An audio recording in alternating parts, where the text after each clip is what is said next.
कुछ भी कॉमन नहीं। रेखा संग अफेयर पर विवाद के बाद जब अमिताभ को देना पड़ा जवाब, जया के आते ही बदला माहौल। सिमी ग्रेवाल के पॉपुलर चैट शो में अमिताभ बच्चन ने रेखा के साथ अपने कथित संबंधों पर खुलकर सफाई दी थी। हालांकि सिलसिला जैसी फिल्मों की वजह से लोगों को उनके बयानों पर संदेह था, लेकिन अमिताभ ने इन मुलाकातों को सिर्फ वर्कप्लेस और अवार्ड सीमित तक ही सीमित बताया।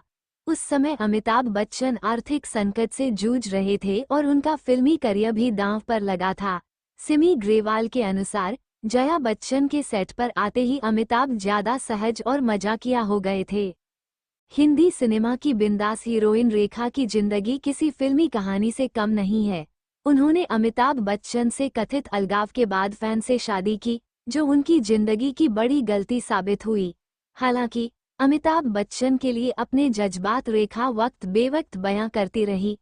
दूसरी ओर Amitabh Bachchan ideal family man की तरह अफेयर पर चुप रहे। हालांकि उन्होंने एक बार सिमी ग्रेवाल के मशहूर चैट शो में रेखा के साथ अपने कथित लव अफेयर पर खुलकर बात की थी।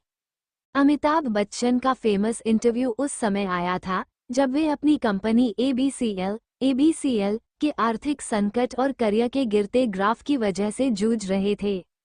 सिमी ग्रेवाल ने इंटरव्यू में अमिताभ बच्चन से उनके बचपन, माता-पिता, असफल फिल्मों, पेशेवर फैसलों, रेखा संग अफेयर और परिवार सहित जीवन के हर संवेदनशील पहलू को छुआ गया था।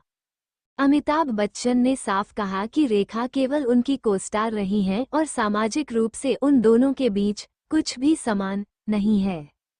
सिमी ग्रेवाल एक दफा उस इंटरव्यू पर कहा था कि जया बच्चन के सेट पर आते ही अमिताभ बच्चन ज्यादा सहज, खुशमिजाज और मजाकिया हो गए थे। सिमी ग्रेवाल का मानना था कि अमिताभ पूरी तरह ईमानदार थे। हालांकि कई दर्शकों ने रेखा से जुड़े उनके बयानों पर तब भी संदेह जताया था। अमिताभ बच्चन ने बताया कि रेखा से उनकी मुलाकात केवल वर्कप्लेस या कभी-कभी किसी पब्लिक अवार्ड सेरेमनी में ही होती थी।